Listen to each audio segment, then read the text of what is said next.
ना आरजू तेरी आहट की, ना आरजू तेरी चाहत की, ना आरजू तेरी आहट की, ना आरजू तेरी चाहत की।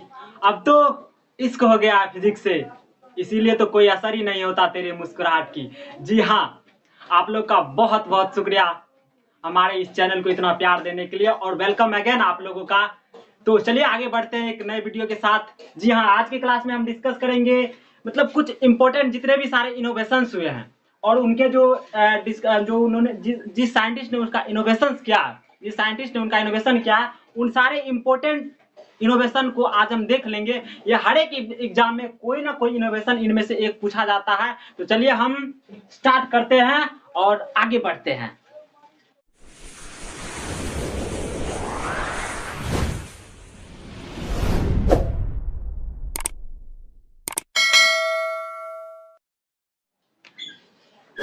देखिए फ्रेंड्स, यहाँ इलेक्ट्रॉन इलेक्ट्रॉन का खोज कौन किए थे? इलेक्ट्रॉन के इनोवेटर्स कौन थे? जे टॉमसन साहब। प्रोटॉन के रदरफोर्ड साहब। न्यूट्रॉन के जेम्स चैडविक साहब। देखिए हम पहले क्लास में एक छोटा सा इंट्रोडक्शन डिस्कस किए थे कि जीटीसी, ये टिप्स है, GTC PEN, P for proton, E for electron, N for neutron. P for proton, E for electron, N for neutron. G for Goldstein साहब। देखिए आप कहिएगा कि गोल्डस्टीन और यहाँ पे आप लिखे रदरफोर्ड, तो असल में दोनों को इनोवेटर माना जाता है। बात क्या है कि मतलब रदरफोर्ड साहब से पहले 1886 ईस्वी में रदरफोर्ड साहब से पहले ये गोल्डस्टीन साहब जो थे वो H hydrogen plus hydrogen ion के तहत ना हाइड्रोजन आयन को ही प्रोटॉन एज्यूम किया था। बाद में रदरफोर्ड साहब अल्फा पार्टिकल को मान लिए प्रोटॉन। वो आप मॉडर्न फिजिक्स पढ़िएगा ना, तो वहां आप अच्छे से डिस्कस कर। अगर आपको रदरफोर्ड है तो आप रदरफोर्ड मारिए, अगर आपको गोल्डस्टीन है तो पहले गोल्डस्टीन साहब ही हाइड्रोजन आयन को एज प्रोटॉन माने थे, ठीक है। और उसके बाद E for electron, T for Thomson, और N for neutron, C for Chadwick. इस तरह से आप इस ट्रिक से याद रख सकते हैं जीटीसी, और उसके नीचे में आप पेन दे करके याद रख सकते हो। उसके बाद है atomic number. Atomic number auto हन साहब किए थे। कौन किए थे एटॉमिक नंबर का? ऑटो हन साहब इसका किए थे। देखिए फ्रेंड्स, ये हर एक एग्जाम से मतलब जितने भी इंपॉर्टेंट एग्जाम हुए मैंने सारे को कलेक्ट करके एक जगह लिखा है। बाकी किताब में तो आपको मिल जाएगा, लेकिन ये एक जगह कलेक्ट है। ये बहुत सारे इंपॉर्टेंट, इनमें से आपको कोई किसी ना, आप चाहे एग्जाम दीजिए, किसी भी तरह का कॉम्पिटिटिव एग्जाम दीजिए, वहां आपको पूछा जाता है। एटॉमिक स्ट्रक्चर नील बोर साहब। Law of motion Isaac Newton साहब देते। देखिए अब आइजैक न्यूटन साहब की तो बहुत सारे नियम है। आइजैक न्यूटन साहब बहुत, जैसे कि चक्की का नियम, या चक्की मतलब है जब आप लाइट में आप चक्की का नियम पढ़ेंगे जहाँ सतरंगी का यूज किया जाता है, तो लॉ ऑफ मोशन। लेकिन उनमें न्यूटन साहब का कौन सा लॉ ऑफ मोशन ये ज्यादा इंपॉर्टेंट है, ये कौन दिए थे? न्यूटन साहब। उसके बाद है radioactivity, Henri Becquerel. Radioactivity क्या होता है? रेडियो एक्टिविटी क्या होता है? आप रेडियो एक्टिविटी समझते हैं कि मतलब कोई एक सब्सटेंस होता है, वो मतलब एक बहुत ही हाई अमाउंट में, मतलब बहुत ही ज्यादा अमाउंट में एक एनर्जी प्रोड्यूस करता है, जो इंसान के लिए बहुत ही हार्मफुल होता है। तो वो रेडियो एक्टिविटी कौन खोज किए थे? हेनरी बैक्यूरेल साहब। देखिए ये जो रेडियम है, रेडियम, ये मैडम क्यूरी, ये आपको अगर मॉडर्न फिजिक्स से क्वेश्चन आया तो ये रेडियम का आपको क्वेश्चन हमेशा ही पूछा जाता है कि रेडियम के इनोवेटर कौन थे? तो कौन थे? Madam Curie. हम भी जब एक बार टेस्ट दिए थे, मतलब किसी एंट्रेंस का, पॉलिटेक्निक एंट्रेंस का, तो वहां पे हमको शायद क्वेश्चन आया था, शायद क्या सही में आया ही था कि रेडियम का आविष्कारक कौन है? तो madam Curie. Theory of relativity तो सबको पता है, थ्योरी ऑफ रिलेटिविटी कौन दिए थे? अल्बर्ट आइंस्टीन साहब दिए थे। तो उसके बाद है कि एक्सरे, बहुत ही इंपॉर्टेंट क्वेश्चन, एक्सरे के इन्वर्टर कौन थे? रंजन साहब। कौन थे? रंजन साहब। Photo electric effect. अब जब हम एक बार फोटो इलेक्ट्रिक इफेक्ट पढ़ रहे थे तो वहां देखे थे सब जितने भी साइंटिस्ट थे, चाहे प्लांक साहब थे और जो भी बोर साहब थे या आइंस्टीन साहब थे, सबने अपना अपना एक स्टेटमेंट पास किया। लेकिन सबसे जो ज्यादा मतलब इफेक्टिव है वो फोटो इलेक्ट्रिक इफेक्ट किसको माना जाता है? वो एक रास पुट किए, लेकिन आइंस्टीन साहब एक एक्चुअल में जो होता है वो उसका मतलब थ्योरी प्रोवाइड किए। तो फोटो इलेक्ट्रिक इफेक्ट मतलब किसको माना जाता है इनोवेटर? आइंस्टीन साहब को। उसके बाद लॉ ऑफ फ्लोटेशन। आप लॉ ऑफ फ्लोटेशन के बारे में आप कभी मैं तो बहुत ही पहले आईटी क्लास में पढ़ा था कि सर जब पढ़ाए थे, तो उसमें लॉ ऑफ फ्लोटेशन करने का मतलब कि तैरने का नियम कहने का मतलब इनका जैसे कि एक इसके बारे में एक कहानी भी प्रचलित है कि इनके खोजकर्ता थे, मतलब इनोवेटर्स थे आर्किमिडीज साहब। तो आर्किमिडीज साहब के बारे में एक कहानी बहुत ही प्रचलित है कि जब उनको कहा गया था, मतलब सोने का मटुक दिया गया और उनको बोला गया कि राजा के द्वारा कि इनका इनका वजन बताओ, क्या इसका एक्चुअल जो मतलब वजन होगा, एक्चुअल वेट होगा वो कितना होगा। तो वो लॉ ऑफ फ्लोटेशन के थ्रू ही बाद में सोचते सोचते वो मतलब वो आभास किए कि पानी में जाने से मेरा वजन कम हो रहा, तो जहां से उन्होंने डेंसिटी और बहुत सारे, तो वो मतलब कहा जाता है कि वो नंगे ही रोड सड़कों पर भागे भागे चिल्लाने लगे। तो ठीक है, तो उसके बाद चिल्ला के ये कहते थे मैंने खोज लिया, मैंने खोज लिया, और उन अपने लैंग्वेज में एक कुछ भाषा बोलते हैं, तो शायद मुझे वो अभी पता नहीं। खैर कोई बात नहीं, यहाँ पे लॉ ऑफ फ्लोटेशन आप समझ गए होंगे। फ्लोटेशन मतलब आप जब पानी में जाते हैं तो एक तैरने लगते हैं, या कोई वस्तु पानी में डूब जाता है, कोई वस्तु तैरने लगता है।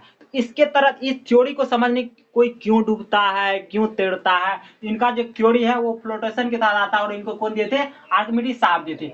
लॉ ऑफ इलेक्ट्रिक रेसिस्टेंस, देखिए जब हम इलेक्ट्रिक चैप्टर पढ़ेंगे तो वहां पे इलेक्ट्रिक रेसिस्टेंस के बारे में बहुत ही अच्छे से कवर कर लेंगे। वो लॉ ऑफ इलेक्ट्रिक रेसिस्टेंस कौन दिए थे, ओम साहब दिए थे। कौन दिए थे, ओम साहब। उसके बाद लॉ ऑफ इलेक्ट्रोस्टैटिक, कूलम्ब साहब। लॉ ऑफ इलेक्ट्रोस्टैटिक, कूलम्ब साहब, बहुत ही इंपॉर्टेंट क्वेश्चन। उसके बाद डायोड बल्ब कौन दिए थे, जेएस फ्लेमिंग साहब। डायोड बल्ब कौन दिए थे, जेएस फ्लेमिंग साहब। तो आई होप आप लोग इसे मतलब आई होप क्या दोस्त, आप लोग को ये याद रखना ही पड़ेगा। अगर आप कम्पिटेटिव एग्जाम का मतलब कम्पिटेटिव एग्जाम देने जा रहे हैं तो आपको ये पता होना चाहिए, और डेफिनेटली पता होना चाहिए।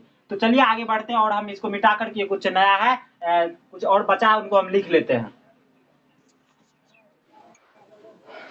देखिए नेक्स्ट है ट्रायोड बल्ब, रेडियो फॉरेस्ट। कौन से, रेडियो फॉरेस्ट। उसके बाद है न्यूक्लियर रिएक्टर, फर्मी साहब। देखिए न्यूक्लियर रिएक्टर क्या होता है कि जैसे रेडियो एक्टिविटी होता है ना, रेडियो एक्टिविटी में क्या होता है कि जो रेडियो एक्टिव सब्सटेंस होते हैं, जो उसका एलिमेंट होता है, जो पदार्थ होते हैं, वो क्या होते हैं, एक मतलब एक बंद कमरे के अंदर, आप समझ लीजिए एक बंद कमरे के अंदर उसको बंद करके, एक बॉक्स के तहत उसको बंद करके उधर उसमें से एनर्जी को बाहर निकाला जाता है, यानी कि जो हमारे काम की, क्योंकि अगर आप उसको खुला छोड़ देंगे तो वो मतलब डैमेज ही डैमेज करेगा, ठीक है ना। आप वो हिरोशिमा और नागासाकी का देख लीजिएगा कि वहां पे जो बम यूज किया गया था उसमें ये रेडियोएक्टिव एलिमेंट यूज किया गया था, जिसका प्रभाव आज तक देखने को मिलता है। तो ये न्यूक्लियर रिएक्टर जो होता है, न्यूक्लियर रिएक्टर में आप रेडियोएक्टिविटी सब्सटेंस को रखकर उसके प्रभाव को एक नियंत्रित करके, उसके एनर्जी को नियंत्रित करके आप अपने यूज के लिए उसको बिजली बनाते हैं। जैसे इसमें से न्यूक्लियर रिएक्टर का अगर बात हुआ तो यहाँ पे देख लीजिएगा कि न्यूक्लियर रिएक्टर में एक नियंत्रण का मतलब ऐसे मतलब छड़ ऐसे करके बॉक्स रहता है,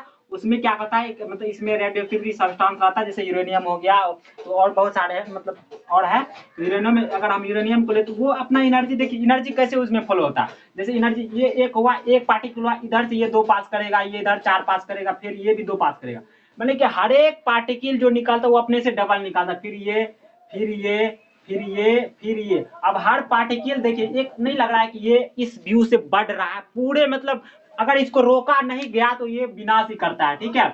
लेकिन एक मतलब न्यूक्लियर रिएक्टर क्या होता है कि उसको एक बंद कमरे के तरफ पैक किया जाता है, उसको एक नियंत्रित वे में करके हम उसमें से एनर्जी लेते हैं जो हमारे काम के लिए होता है, एनर्जी को स्टोर करके बिजली फॉर्म में हम ले आते हैं। तो एक क्वेश्चन अक्सर पूछा जाता है कि न्यूक्लियर रिएक्टर में जो नियंत्रण करने के लिए छड़ यूज किया जाता है, कौन सा छड़ यूज किया जाता है, कैडमियम का छड़ यूज किया जाता है, ठीक है।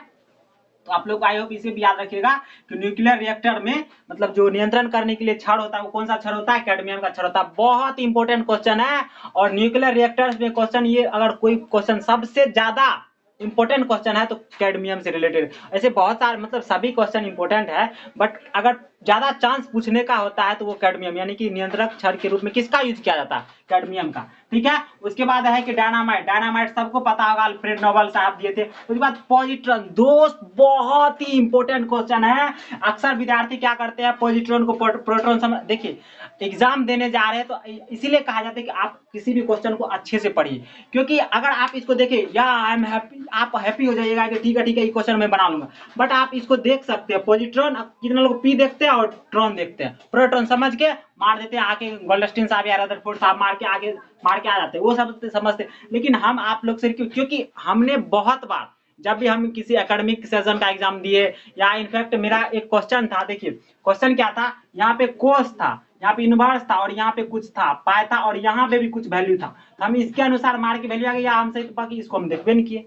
मतलब इतना हैप्पी हो गए, इतना खुश हो गए कि हम क्वेश्चन को अच्छा से पढ़े नहीं और मेरा 1 मार्क चला गया, ठीक है ना। तो लेकिन मैं आप लोगों से रिक्वेस्ट करूंगा कि आप लोग ऐसा गलती ना करें, आप क्वेश्चन को देखो। और पॉजिट्रॉन, पॉजिट्रॉन कौन, पॉजिट्रॉन का इन्वेंटर कौन थे, एंडरसन साहब थे। उसके बाद है मेसन, मेसन के कौन थे? एच युकावा, बहुत ही इंपॉर्टेंट क्वेश्चन है, मेसन एच युकावा साहब किए थे। उसके बाद है इलेक्ट्रोमैग्नेटिक इंडक्शन। देखिए जो जितने भी जनरेटर होते हैं, मोटर होते हैं, या और भी सारे बहुत सारे इंस्ट्रूमेंट होते हैं जिसमें क्या होता है इलेक्ट्रोमैग्नेटिक इंडक्शन, ये मतलब इलेक्ट्रिक के कारण जो मैग्नेटिक गुण पैदा होता है या मैग्नेट के कारण जो इलेक्ट्रिक गुण पैदा होता है उस प्रभाव को ही मतलब इलेक्ट्रोमैग्नेटिक इंडक्शन कहा जाता है। वो कौन देते? माइकल फैराडे साहब। यानी कि इक्वल टू माइनस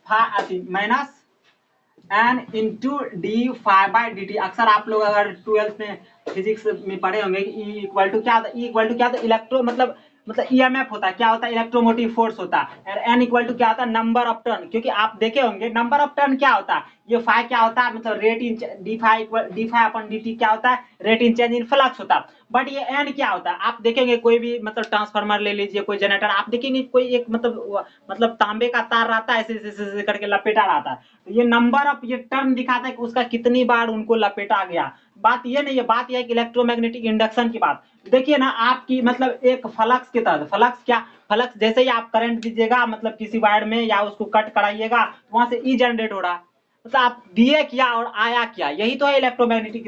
यानी इलेक्ट्रिक के कारण मैग्नेटिक गुण या मैग्नेट के कारण इलेक्ट्रिक गुण हो गया।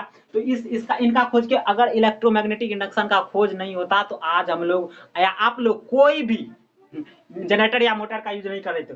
ठीक है, इलेक्ट्रोमैग्नेटिक इंडक्शन का खोज कौन किए थे? माइकल फैराडे साहब। उसके बाद है क्वांटम थ्योरी, मैक्स प्लैंक साहब, हमने पिछले क्लास में डिस्कस किया है। उसके बाद है वायरलेस टेलीग्राम, वायरलेस टेलीग्राम के खोजकर्ता कौन थे? मार्कोनी साहब। उसके बाद है फोटोग्राफी, फोटोग्राफी ऑन मेटल, जेनिप्सी साहब। उसके बाद फोटोग्राफी ऑन पेपर, आप लोग तो देख रहे हैं कि पेपर पे आजकल फोटोग्राफी का कितना कमाल चल रहा है। तो कौन कहते हैं? W fox. इस बात से इन साहब को ऐसे सबको मतलब हार्दिक हार्दिक सबको प्रणाम है। सबके जितने भी इनोवेशन हुए हैं आखिर कोई ना कोई यूज होता है, सबको आप जोर से प्रणाम। लेकिन अगर आप एक मतलब डब्ल्यू फॉक्स साहब की बात करें तो बहुत बड़ा योगदान है ये डिजिटलाइजेशन में। ठीक है, तो खैर कोई बात नहीं, आप हम मतलब इनको अब खत्म करते हैं इस क्लास को यहीं पे। और आप लोग से एक रिक्वेस्ट है कि आप लोग सिर्फ अगर इतना को कवर कर लेते हैं तो आपको और सारे चीज करने की जरूरत नहीं। अगर कर रहे हैं तो वो सोने पे सुहागा होगा। लेकिन आप लोग से रिक्वेस्ट है कि ये जितने भी यहाँ पे मतलब दिखाया गया है कम से कम ये इंपॉर्टेंट है, आपको ये जरूर याद होना ही चाहिए। तो चलिए इस क्लास को हम यहीं खत्म करते हैं और हमारे साथ इस वीडियो में बने रहने के लिए आप लोग का बहुत बहुत धन्यवाद। Thank you.